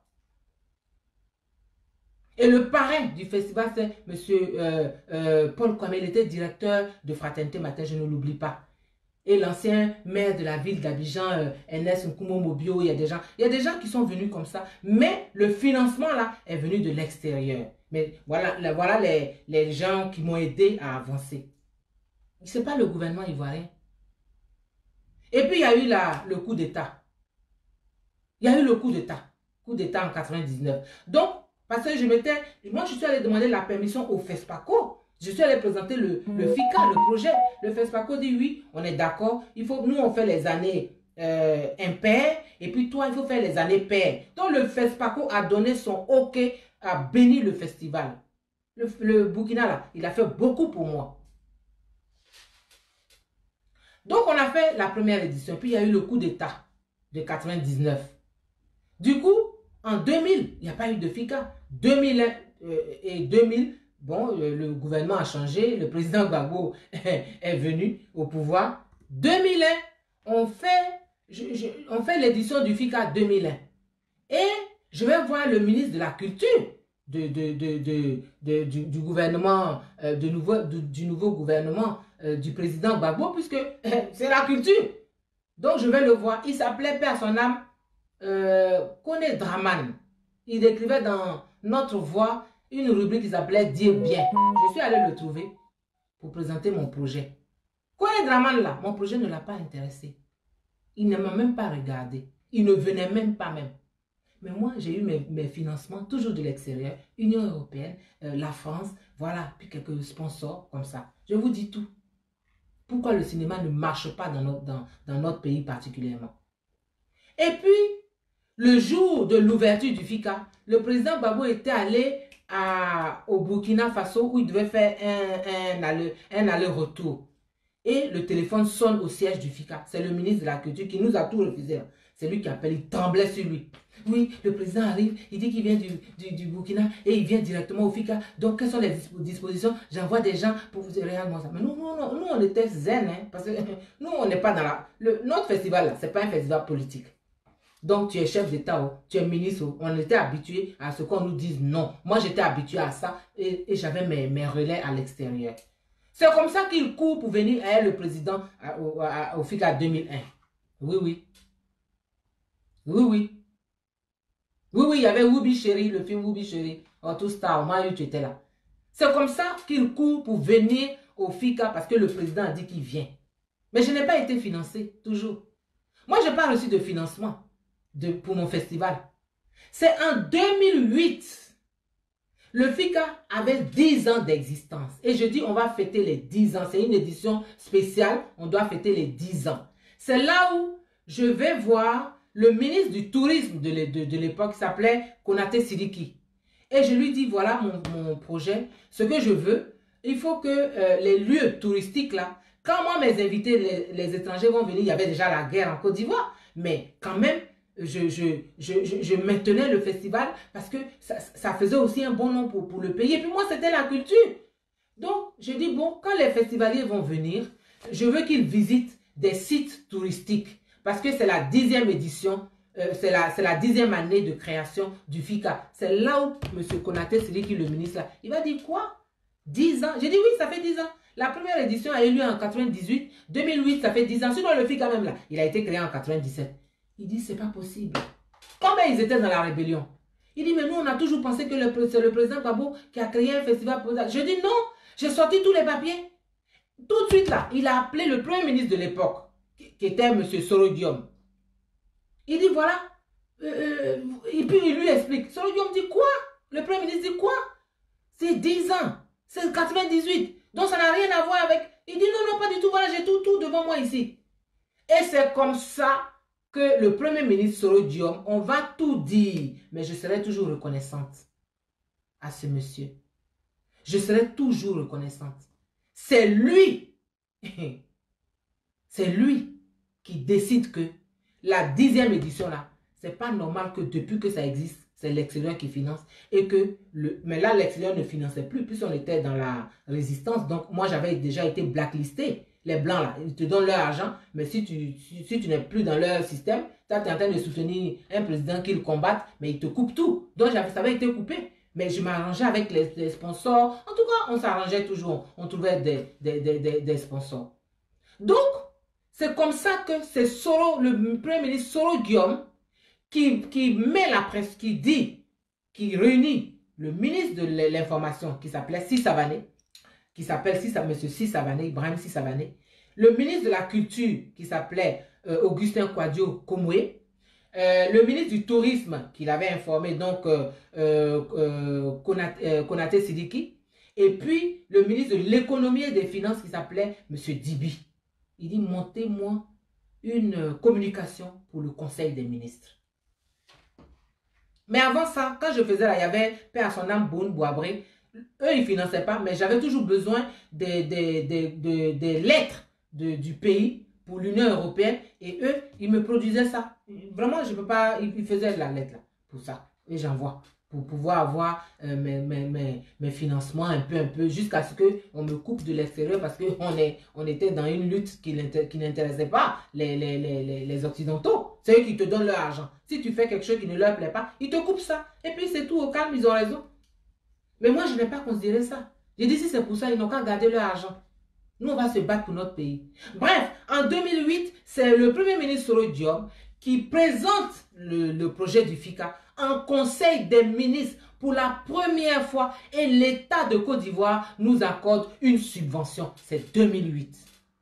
Et en 2008, je fais le tour de tous les chefs de partis politiques. Je dis c'est une édition de la paix. Donc chacun doit faire, je demande à chacun de faire un mot pour amener la paix en Côte d'Ivoire. Donc le président Gbagbo fait un mot. Le président du RDR, à l'époque, le président actuel, Alassane Ouattara, il nous reçoit avec tout son bureau. Et puis vraiment, il nous fait aussi un mot.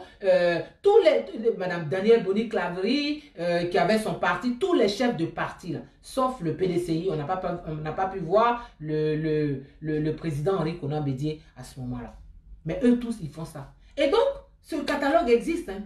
Donc, c'est en 2008 que, grâce au Premier ministre Sorodium, je le dis encore, qui a compris l'importance de la culture, il a dit que la culture, c'est important, c'est très important. Et ce FICA-là, il est important pour la Côte d'Ivoire. Donc, il a présenté pour la première fois le FICA en conseil des ministres. Et puis, on a pu avoir, on nous a accordé un financement, une subvention. Nous-mêmes, on était battus. Et un bon financement, on était battus. Donc, c'est ça. Quand tu as des gens qui ne considèrent pas la culture, ça se passe comme ça. Mais quand tu as quelqu'un qui considère la culture, qui comprend que la culture est quelque chose qui va nous sortir de beaucoup de situations, eh bien, ça marche. C'est ça le cinéma. Je voulais vous dire, faire ce témoignage-là. Parce que souvent, beaucoup de gens parlent, ils ne savent pas ce qui se passe. Quand je vous dis que quand le président Gbagbo venait au pouvoir, je n'étais pas une nécessiteuse là. Il pense que c'est parce que j'ai bouche. Non, c'est la réalité là. Donc voilà. Donc le cinéma, il a aussi un impact économique. Le cinéma américain est considéré comme celui qui a le plus façonné le cinéma mondial en termes de contenu, en termes de technique, au niveau de l'économie et au niveau de la culture. En créant Hollywood, les États-Unis, ils ont pris un engagement visionnaire. Comment? Ils créent Hollywood. Hollywood est situé dans le comté de Los Angeles, en Californie. Et ils décident qu'on va créer cet État-là dédié au cinéma. Ce n'est pas parce qu'ils sont bêtes. Ils savent ce que le cinéma leur apporte. Et cet engagement-là, il est politique, il est culturel, il est visionnaire. Et cela s'est avéré payant. Le cinéma américain domine le monde entier, domine toutes les cinématographies et rapporte tellement d'argent aux États-Unis. Tu ne peux pas. Tu ne peux pas. Oui, Léon Opoyi, merci au Premier ministre de l'époque, à M. Soro Diop. Si quelqu'un le connaît, en tout cas, je le suis reconnaissante, vraiment, ça, il a fait ça. Voilà. Donc, aux États-Unis, par exemple, l'industrie cinématographique, parce que je vous ai dit que le cinéma ne se fait pas seul, il se fait, ce sont des équipes. C'est pour ça qu'on dit industrie cinématographique. Janine Begré, comment vas-tu, mon pèse? Donc, aux États-Unis, l'industrie cinématographique emploie plus de 2 500 000 personnes. 2 500 000 personnes. Ça, c'est dingue. 285 000 emplois, c'est-à-dire les traiteurs, les loueurs de voitures, sont directement rattachés à la création cinématographique, la production, la réalisation. 115 000 entreprises travaillent exclusivement au service de l'industrie cinématographique. Je vous ai parlé du Festival de Cannes, dont le budget est de 13 milliards 120 millions. Mais je vous parle aussi de la cérémonie des Oscars, qui est organisée chaque année aux États-Unis, et le budget c'est 45 milliards de francs CFA. Mais au calme. Quand on entend des chiffres, on ne demande pas à l'État, aux États africains d'avoir ce genre de chiffres, mais quand même, il faut non, Achille Massa, ils ne se sont pas intéressés au FICA. Eux tous les ministres là, qui étaient pourtant des gens de culture, des gens de lettres, des gens de gauche, ils n'ont rien fait. Ils n'ont pas voulu. J'ai dit, je répète, en 98, là, première édition, le professeur Zadi Zaourou, ministre de la Culture, le jour où le FICA avait lieu au Centre culturel français, lui, il est parti inaugurer le salon de coiffure d'une de ses copines. Oui. En 2001, père son âme, M. Kone Draman, ministre de la Culture, quand le FICA devait avoir lieu, il devait nous financer, nous subventionner. Il a préféré subventionner une copine à lui qui avait une petite organisation qui faisait théâtre. Je ne vais pas dire tous les noms, mais tout ça, là, j'ai vécu ça. Tout ça, j'ai vécu ça. Fabrice Seri, bonsoir. Roland Déby Bablé, bonsoir. J'ai vécu tout ça. C'est ça le cinéma. Quand on est là, on dit, pourquoi on ne fait pas des films? On va faire avec quoi? Avec des cailloux? Non. Les jeunes, ça ne les intéresse pas. Ils arrivent au pouvoir, mais ça ne les intéresse pas la culture. Ils parlent de culture, mais ils ne vivent pas la culture. Donc aux États-Unis, là, ils ne jouent pas avec le cinéma. En France, par exemple, le CNC, le Centre national de la cinématographie, elle aide la production cinématographique à hauteur de 700 millions de francs, 700 millions d'euros par an. Il faut faire la conversion parce que les chiffres sont étourdissants. Par an. Et elle sait que 90% des films qu'elle va aider ne seront pas rentables. Mais il y a 10% qui vont amortir et puis il y va de leur présence. C'est pour ça qu'ils parlent de l'exception culturelle française. C'est pour ça qu'ils ont des centres culturels partout dans le monde où ils peuvent être. C'est pour dominer par la culture. C'est ça. C'est pour dominer par la culture. Donc voilà ce que le cinéma fait. Maintenant, on s'en va vers la fin. Je vais vous dire que le cinéma, tout ça, ça marche ailleurs. C'est parce que c'est une volonté politique. Aux États-Unis, c'est les politiques qui ont décidé que le cinéma est important et qu'il faut qu'ils investissent dedans. Il faut qu'ils mettent tous les outils, tous les moyens à la disposition du cinéma. Ce n'est pas un cinéma qui est financé publiquement, mais tout est fait pour que les banques, les privés, les sponsors, tout le monde, les États, les mairies, tout cela, ils mettent de l'argent dedans. En France, il y a une aide publique à travers le Centre national de la cinématographie, le CNC. Donc, pour que le cinéma fonctionne, au Burkina Faso, c'est une volonté politique qui fait que le cinéma burkinabé, il marche, ils ont le FESPACO, ils ont les films, ils ont les écoles de cinéma, ils ont des marchés du film, ils ont plein d'organisations autour du film, plein d'événements. Donc, partout, c'est la volonté politique. Tant qu'on n'a pas la volonté politique, on va parler. Et l'état du cinéma en Côte d'Ivoire est catastrophique. On n'a pas d'école de cinéma. Il n'y a même pas de statut de l'acteur. Il n'y a même pas de statut même de l'artiste, globalement même. L'artiste, là, il n'existe pas en tant qu'entité en Côte d'Ivoire. S'ils chantent, venez là, venez les chanteurs là, venez ici. On les prend, on les parque dans... Donc, il n'y a même pas de statut de l'artiste. Il n'y a pas une école de formation cinématographique. Il n'y a pas. Il n'y a pas. On peut pas, tu ne peux pas dire, moi je veux aller me former pour faire, pour apprendre à écrire un scénario, pour tenir une caméra, pour être réalisateur, pour être ceci, et puis, non, c'est pas possible. Tu ne peux pas. Tu ne peux pas. Il n'y a pas d'école de cinéma. Donc, il n'y a pas de formation. Il n'y a même pas d'atelier pour former. Parce que tu peux ne pas avoir une école de cinéma et tu peux avoir des ateliers, former les acteurs, former ceci, former cela. Non, il n'y a aucun soutien à la création. Il n'y a pas de soutien à la création. Mais encore grave, il n'y a même pas de salle de cinéma. Puisque toutes les salles ont fermé. C'est devenu des commerces ou des églises ou des magasins ou des choses comme ça. Oh, un film là, on le voit d'abord sur un grand écran au cinéma. Quand un film sort aux États-Unis, le même jour, il sort dans 1000 salles. Il est amorti. Il sort dans 1000 salles le même jour. 1000 copies. Dans tous les États. Pourquoi il ne va pas être amorti? Il est amorti. Et puis maintenant, il y a tout autour le merchandising, c'est-à-dire on sort le CD de la musique du film, on sort les t-shirts, on sort les gadgets. C'est tout ça qui apporte. C'est tout ça le cinéma. Donc en Côte d'Ivoire, il n'y a pas ça. Il n'y a pas de salle de cinéma. Alors que on pourrait très bien, en France là, ou aux États-Unis, tu ne peux pas aller au cinéma. Le ticket que tu payes, l'État prélève un pourcentage sur la billetterie pour pouvoir financer le cinéma. L'État prélève un pourcentage sur tout ce qui est vendu comme cassette, DVD, téléphone, quoi, tout ça, pour pouvoir financer. Mais en Côte d'Ivoire, il n'y a même pas de salle. Il n'y a pas de salle de cinéma. Donc même si tu fais un film, tu vas le montrer où? Ça ne peut pas marcher. Alors que tu peux faire un film, on va passer au dernier point. Tu peux faire un film et puis tu peux t'organiser. Par exemple, à le sortir, tu fais plusieurs copies, tu le sors dans plusieurs pays à la fois avec des équipes qui surveillent ça et tu amortis ton film. On va parler de la coproduction sud-sud. Tous les pays occidentaux, là, ils font de la coproduction. Tu vas voir un film, on dit, il y a la Belgique et la France et 3 pays se mettent ensemble. Et puis ils font le film. Ils financent.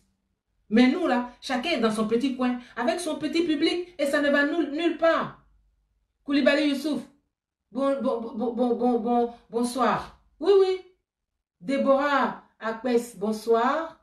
Ortusta, oui, oui, bonsoir. Omayou. Nicole Williams, Bestie, bonsoir. Oui, oui. Les salles sont transformées en commerce.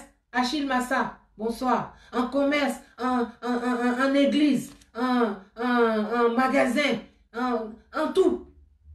Mais pas en cinéma. Ce n'est pas normal. Donc, en Côte d'Ivoire, il faut déjà réhabiliter les salles. Au Burkina, là, il y a des salles de cinéma. Voilà. Donc, il faut réhabiliter les salles. Et puis, il faut initier la coproduction. Et l'État de Côte d'Ivoire même ils ont créé, je ne sais pas, au niveau du ministère, là, ils doivent Parce que tant qu'on ne fait pas de coproduction, tant qu'on ne parle pas de nos histoires, c'est les autres qui vont l'écrire. Et la main qui donne, c'est la main qui ordonne. Celui qui te donne son argent, là, tu fais le film que lui veut. C'est pas pour rien que les films africains sont misérabilistes. Parce que les Blancs, là, c'est comme ça qu'ils ont envie de nous voir.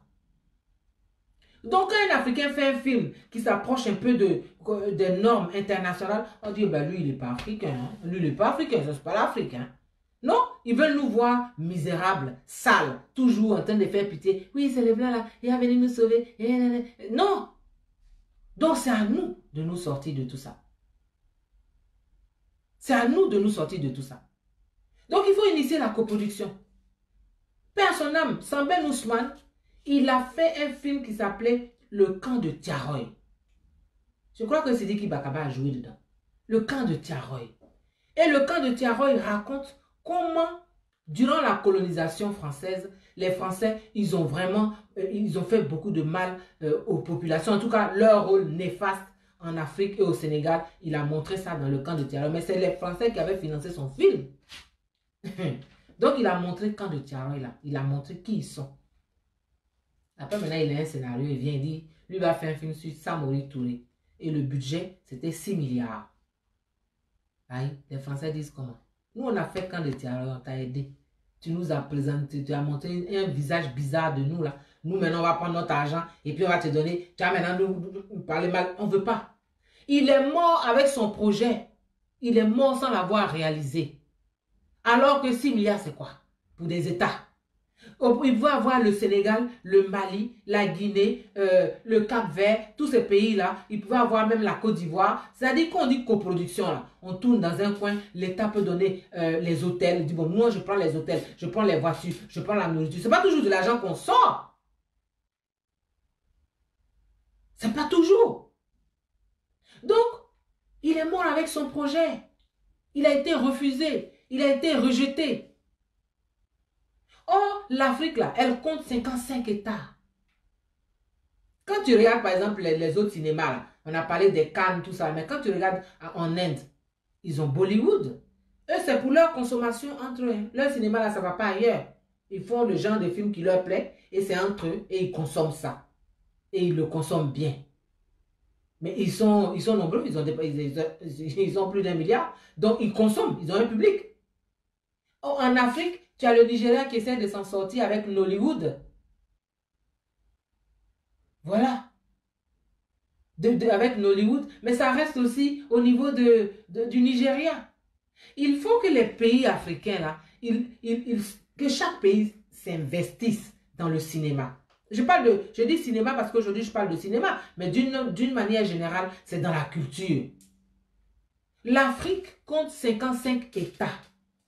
Et la population africaine, c'est 1,3 milliard d'habitants. C'est-à-dire 1 milliard 300 millions d'habitants. Ce qui fait 17% de la population mondiale. Parce que la population mondiale, c'est 7 milliards 712 millions 468 000 habitants. L'Afrique compte 17% de cette population-là. Donc, si on fait un film et qu'on le sort simultanément, à Abidjan, en Côte d'Ivoire, tu sors à Abidjan, à Yamoussoukro, à Bouaké, à Daloa, tu fais déjà au moins 10 villes. Tu as 10 copies de films. Mais tu vas amortir ton film. Mais il n'y a pas de salle. Tu prends le film, tu vas maintenant dans les autres pays, tu fais la tournée des pays. Et quand le film marche, maintenant l'extérieur t'appelle. Quand à Hollywood, ils font les Oscars, et puis on dit... tel film est le prix de tel film étranger et on invite le film, on le nomine. Mais c'est parce que le film a marché chez lui. Donc ton premier public, c'est chez toi d'abord. C'est chez toi d'abord. L'Afrique a 1 milliard 300 millions d'habitants. Et aux États-Unis, par exemple, un film, je vous ai dit qu'un film sort le même jour dans 1000 salles. En 2018, là, le cinéma a rapporté aux États-Unis 96 milliards 800 millions de dollars pour la seule année. Pourquoi ils ne vont pas prendre ça au sérieux? Pourquoi ils ne vont pas prendre ça au sérieux? Et les Africains, là, on a une espérance de vie de 63 ans. 63,5 ans. Et l'espérance de vie mondiale, c'est 73 ans. Donc, la population africaine est plus jeune. Il faut faire le film, le genre de film qui va leur parler de leurs problèmes, c'est de ce qu'ils vivent, des histoires d'amour, des histoires de désespoir, des gens qui fuient l'Afrique pour pouvoir se jeter comme ça dans la Méditerranée. Des gens qui sont en Europe et qui ne disent pas la vérité en Afrique, ils pensent qu'ils font croire aux gens que tout est rose, alors qu'ils font des petits métiers, ils se débrouillent et tout, ils font leur jossi, c'est bien, mais ils sont là et puis ils ne disent pas la vérité. Donc les jeunes là-bas, ils rêvent, ils pensent qu'en allant en Europe, c'est l'Eldorado, tout l'argent on cueille sur les arbres ou bien ça traîne par terre comme ça. Mais c'est le cinéma qui peut faire ça. On dit audiovisuel. C'est le cinéma qui peut faire ça. Maintenant, il y a les films de cinéma et puis il y a les films de télévision. Ça, c'est un autre débat. Parce que là, il est 22h30. Donc, voilà. Ça fait 1h30 que je parle avec vous. Donc, c'est ce que je voulais vous dire. Le rôle du cinéma. L'importance du cinéma. Le cinéma comme outil de développement. Le cinéma comme outil de coopération sud-sud. Le cinéma comme outil de résistance. Le cinéma comme outil de célébration du peuple, des valeurs qui fondent un peuple. Charles Teti, bonsoir. Nicole Tegalo, merci. Déborah Apes, merci. Donc, c'est ça que nous devons faire. Et chacun doit s'impliquer. Mais les États d'abord, parce que en Côte d'Ivoire, il faut que ce soit l'État qui s'implique. C'est une volonté politique, ça ne vient de nulle part. Tim Empire, bonsoir. Transmission des valeurs africaines, tout à fait, par le cinéma. Parce qu'on peut éduquer des gens, hein. Oui, les Africains, ils sont comme... Mais les Africains sont déboussolés. On est déboussolés. On n'a pas de repères. Mais c'est le cinéma qui peut nous donner des repères. On n'a pas de repères. Donc on veut faire comme les Blancs, mais on ne fait pas bien comme les Blancs. On veut faire Thérèse Léco Bozoa, bonsoir. On veut faire comme on est là, quand ça change, on dit avant là, nos parents étaient comme si, avant là, ils étaient comme ça. Mais qu'est-ce qui s'est passé avant pour que ça change? C'est le cinéma qui peut nous enseigner. Et c'est le cinéma qui peut nous dire où on marche, où on va. N'est-ce le pigarque royal? C'est le cinéma qui peut nous donner ça. Où est-ce qu'on va? Où va le peuple? Mais pour ça, il faut des dirigeants qui ont une vision. Il faut des dirigeants qui ont une vision qui dépasse eux, leur personne. Qui ont envie de bâtir, qui ont envie de laisser leur nom dans l'histoire. Qui ont envie d'être sur les strapontins de l'histoire. Qui ont envie de marquer leur population. Qui ont envie de marquer leur passage sur terre. Qui ont envie de porter l'Afrique. L'Afrique est tellement un si beau continent. Il y a tout en Afrique. Il y a la forêt, il y a la savane, il y a les mers, il y a les lagunes, il y a tout. Et on meurt de faim. Mais le cinéma peut expliquer ça. Le cinéma peut expliquer d'où viennent les conflits et comment les résoudre. C'est le cinéma qui peut faire ça. Parce que le cinéma, par ses images, il imprime des valeurs dans la mémoire. Le cinéma imprime des valeurs dans la mémoire collective du peuple. Ce n'est pas seulement un film, ce n'est pas seulement pour rire, pour s'amuser. Oui, et bien les causes. Non! Le cinéma là, c'est autre chose. C'est un outil de combat. Le cinéma est un outil de combat. Le cinéma est un outil de réappropriation de nos valeurs. Le cinéma est un outil d'éducation. Le cinéma est un outil de spiritualité. Laurence BBM, bonsoir. C'est ça qu'est le cinéma. Le cinéma, c'est pas pour... Moi, le cinéma, c'est pas pour s'amuser. C'est pas pour... Bon, le FICA, on a arrêté puisque on est en exil. Mais je compte sur Dieu qu'on reparle. Je vais relancer le FICA. Il n'y a pas de problème. Donc, le cinéma, c'est pas un... Dorénavant, ne regardez pas un film comme ça. Quand vous regardez un film, il faut comprendre comment c'est écrit. Quand vous regardez un film, il faut ouvrir votre esprit. Il faut ouvrir votre esprit. Au-delà de ce que vous voyez, quel est le message derrière? Regardez le générique début. Regardez le générique fin. Voyez qui est le scénariste? Qui l'acteur là? Qu'est-ce qu'il a voulu faire? Renseignez-vous. Ouvrez votre esprit. Vraiment, c'est ça que je voulais vous dire ce soir. Rachel Goli, bonsoir. C'est ce que je voulais vous dire. Oh, papi, tu es là. Pape Mbaïsen est là. Pape Mbaïsen dont je parlais, il est là. Merci, c'est un honneur. Pape, merci d'être là. Pape Mbaïsen, c'est lui qui m'a faite professionnellement. Il était à l'Union européenne. Il m'a prise par la main. Il n'a pas tenu compte de oui, elle est trop petite. Et non, c'est pas son problème. Ben lui, il a un esprit. C'est un esprit. Et les blancs là, qui étaient là-bas à l'Union européenne, ils n'ont pas considéré. Je venais à mes guides. Mon mère ici là, non, mais ils regardent le projet que je leur apporte. Ils disent, mademoiselle Annie, mais ce projet, et puis je développe. Moi, j'ai quoi à perdre? Je n'ai rien à perdre, je m'assois devant les blancs là. Et puis j'explique ma chose, parce que c'est une passion, je crois. Et ils ont capté ça. C'est en Afrique que le gars, la personne a 45 ans, 50 ans, et puis elle se prend pour un bébé. Elle a 30 ans, elle se prend pour un bébé. Chez les blancs là, tu as 20 ans. Et puis tu viens avec, ils regardent ta valeur. Ils ne regardent pas ton âge que tu as. En Côte d'Ivoire, on m'a dit, tu es trop petite. Il faut laisser ça. Tes grands-parents, là, ils vont réaliser. Les Blancs, là, ils ont dit, venez vous asseoir, nous, on vous écoute. L'Union européenne. Oui, oui. Et c'est le monsieur, la Pape Sen, voilà. Les relations entre les peuples, ce sont de plus en plus des images. Tout à fait, Pape. Ce sont des images. Tout à fait, Pape. Merci à toi. Vraiment, dites merci à ce monsieur. Et jusqu'à présent, il me suit. Quand j'ai fait FICA, chaque FICA, il vient en Côte d'Ivoire. On l'a décoré même. Je crois que c'était pas ça en 2008. Le président Gbagbo l'a décoré. Parce qu'il a fait un travail. Et ce n'est pas avec moi seul. Maintenant, aujourd'hui, il n'est plus, il est consultant maintenant. Il est consultant. Et il va sur tous les, partout où on l'appelle. Il est parti travailler au Mali. Il n'a pas de pays. Lui, il va partout où il y a le cinéma. C'est un passionné. Et il a la valeur. C'est des gens comme ça que l'Afrique doit avoir pour développer son cinéma. Donc, c'est ça. Le cinéma, c'est notre miroir. Le cinéma, c'est un outil de développement. C'est un outil de résistance. C'est un outil de réappropriation de nos valeurs. Sinon, on va bavarder. Tout ce qu'on fait, là, l'exil, il n'y a pas un film dessus. Il n'y a pas un Africain qui va sortir de l'argent ivoirien pour dire, bon, produisez-moi, réalisez-moi un film sur ça, et puis ça va rester. Nous, c'est la culture orale. On n'écrit pas, on ne fait pas cinéma, et puis on est là.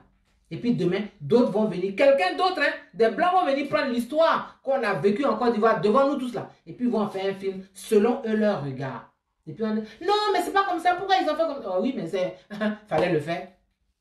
Oui, en 2008. Tout à fait. 2008, pape. Il a été décoré en Côte d'Ivoire par le grand chancelier. C'est le président qui a vu qui il était. Et puis il a dit, il faut le décorer. Pour les 10 ans du FICA. Pour les 10 ans du FICA, pour lesquels je salue ce soir encore l'ancien Premier ministre Soro Kigbafori Guillaume. C'est lui seul, c'est lui là qui a dit, ça là, c'est important. Donc l'État doit s'impliquer. Il a vu tout ce qu'on avait fait avant. Il dit, mais pourquoi l'État ne s'est jamais impliqué? Il dit, je ne sais pas. Mais moi, j'avance. Je ne vais pas attendre un État. C'est-à-dire que le FICA est né sous le président Bédié et puis on a quitté sous le président Gbagbo. Et puis je me suis battu avec mes équipes, avec les gens qui nous aimaient, avec M. Papsen. Merci Bemasila de le saluer. Voilà. Avec d'autres aussi qui ne... C'est pas des... Moi, si j'avais compté sur les Ivoiriens, le FICA n'aurait pas vécu. Ça n'allait même pas voir le jour. Ils allaient tuer le projet là, comme ils ont essayé de le faire. Des grands réalisateurs ivoiriens sont allés dire à l'Union européenne que celle-là est trop petite, elle va faire quoi? Et c'est les Blancs là les ont écoutés. On dit, nous on regarde le projet. Mais je m'assois et puis j'écris. Et puis quand on me dit, il faut argumenter là, je viens et puis j'argumente. Parce que je n'ai rien à perdre. C'est ça. Donc voilà ce que je voulais vous dire. Il faut que notre cinéma là, en Côte d'Ivoire, d'abord, il faut qu'il se relève. Il faut que vraiment on fasse des films. Il faut qu'il se relève. Je parle de cinéma. Hein. Il y a les séries, il y a tout ça. Mais je parle de cinéma. Je parle de cinéma. Le cinéma qu'on amène dans les festivals, les grands festivals là. Je parle de ça.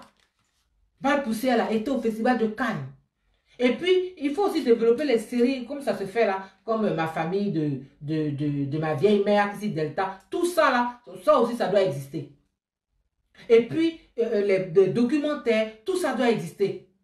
Les clips vidéo là, tout ça doit exister. Mais il faut de bons clips vidéo Michael Jackson, là, quand il a fait le clip comment on appelle ça, de Thriller, mais il est parti prendre John Landis. Il a pris des réalisateurs de cinéma. Il n'est pas allé prendre un petit gars avec une petite caméra cachée. Non, c'est un film. Quand tu regardes le clip là, c'est un film qu'il a fait. Donc voilà ce que je voulais vous dire. La force du cinéma, la force des images, la force de notre conviction, la force de savoir qui nous sommes. C'est le cinéma qui peut faire ça. Jean Dakouri, bonsoir. La force. Merci beaucoup pour Pape. Papi, tout le monde te salue, hein? Donc, la force, on va recommencer. Même mon court-métrage que je viens de terminer, je suis en train de terminer. Pape Sen était dedans, même loin, et puis me dirige. Voilà, fais comme ça, fais comme ça, fais comme ça. Même moi, j'ai eu la grâce d'avoir des gens comme ça sur mon chemin. Voilà. Pas des gens qui veulent coucher avec toi, et puis ils vont rien. Non, non, non, non, non, non. Il est dans son élément. Et puis, il est direct avec toi. Et puis, il t'apprend. Voilà. Donc, je voulais vous dire ça. Je voulais vraiment, ça a été un plaisir pour moi d'échanger avec vous sur le cinéma. C'était le deuxième direct sur le cinéma. Je pense que je ne veux pas insister encore. J'ai dit à peu près tout ce que je veux, tout ce qu'on pouvait dire. Hein. Le reste là, on va passer. On va continuer les vendredis de la culture. Je vais vous remercier. Je vais encore saluer quelques personnes avant de partir. Yolande Camin, bonsoir. Nicole Williams, Bestie, bonsoir. Patty Nguessan, ma chérie. Sida dans la cité, tout à fait. J'ai fait Sida dans la cité avant de faire le FICA. Parce que, toi, tu me suis, hein. J'ai été coopté, j'ai été embauché par des Américains qui sont venus en Côte d'Ivoire. Et le cinéma fait que le patron de PSI, là, en fait, il m'avait vu dans un film quand il était au Congo. Donc, il m'a appelé pour pouvoir faire utiliser mon image pour faire la lutte contre le sida. Je dis, moi, je ne peux pas mettre mon image pour faire la lutte contre le sida. On ne peut pas jouer avec ça. Moi, autour de moi, il y a des gens qui sont morts du sida. Donc, c'est comme ça qu'ils m'ont embauché. Je dis, je fais 3 mois, je m'en vais. Quand les 3 mois sont finis, je dis, on continue. Reine Aloua Niamke. J'ai dit, ok, à ce moment-là, j'ai apporté l'idée de sida dans la cité. J'ai dit, bon, moi, si je reste, voilà ce que j'apporte. Je pense qu'on peut raconter l'histoire d'un homme, un père de famille, qui se découvre séropositif. Quelles implications pour sa famille, culturellement. On dit, il faut aller écrire. Je suis allé écrire ça. C'est devenu sida dans la cité. L'Union européenne a financé ça aussi. Ouais, ouais. C'est devenu sida dans la cité. C'est comme ça. Donc, vraiment, je voulais vous dire merci. Tu me prends à la fin, Nakami, mais tu peux revoir hein, en replay. Vraiment, je voulais vous dire merci. Je veux vous dire merci et puis vous dire de regarder le cinéma avec un autre regard. Il faut que le gouvernement de Côte d'Ivoire, là, il faut qu'il fasse quelque chose. C'est une volonté politique. Le cinéma ne marche pas s'il n'y a pas de volonté politique. C'est une volonté politique. Il faut que le cinéma ivoirien puisse être partout. C'est ça, Patty Nguessan, Rob Aiger, c'est lui mon patron. Ah, Patty Nguessan, il faut qu'on parle, hein. Tu me connais, hein.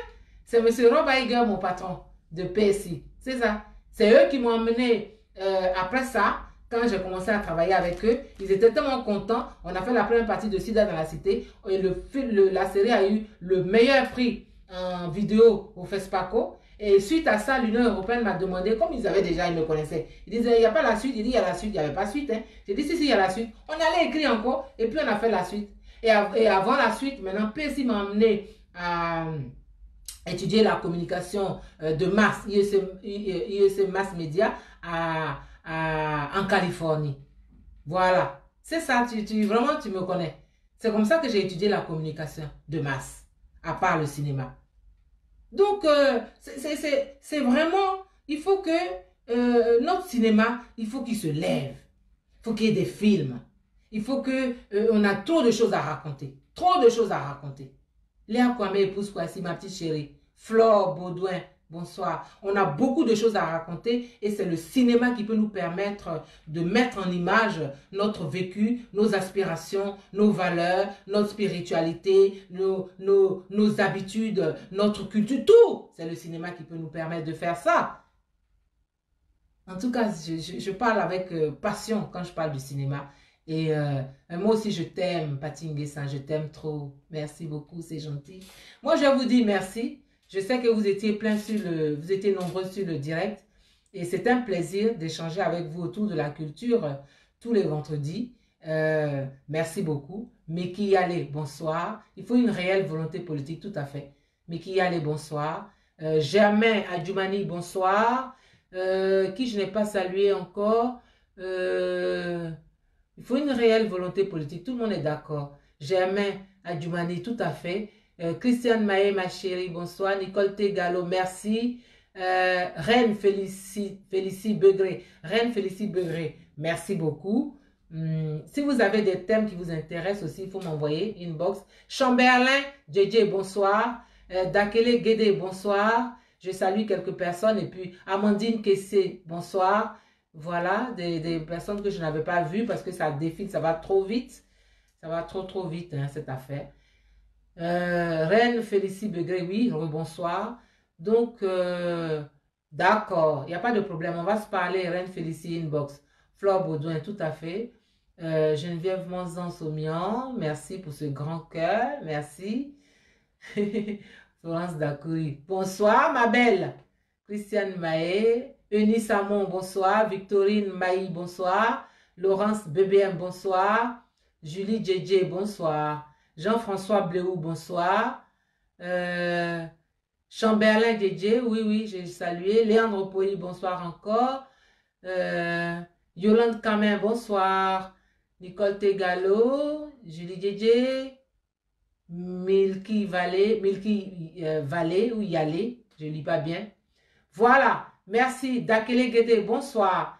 Marie-Chantal Ouattara, merci beaucoup à tous. Je vous souhaite une excellente soirée. Continuez le débat. Faites des propositions de thèmes si vous en avez. Et puis, on va partager toujours autour de la culture. Excellente soirée. Alino Lopez, tu viens d'arriver. Bonsoir. Atsali Diamond, bonsoir.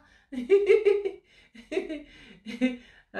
d'accord. Je vais y penser. Créer une école de cinéma, pourquoi pas. Je vais y penser. Chili Djedje, bonsoir. En tout cas, merci. Je vais partir, mais vous venez encore plus. Donc, je veux vous saluer. Parce que tous les gens qui sont sur mon direct, je les salue. C'est un honneur de vous avoir. C'est un honneur, c'est un honneur que vous soyez intéressés par les choses de la culture. Tout ça, au moins, bonsoir. On se parle tout à l'heure.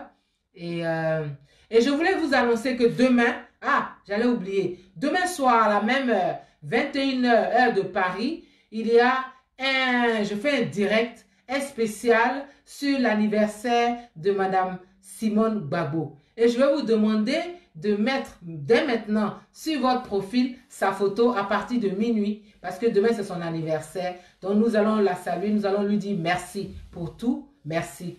Excellente soirée et puis on se retrouve demain. Merci. Amen. Patinguessan. Amen. Amen. Merci beaucoup. À demain. Bisous. Bye.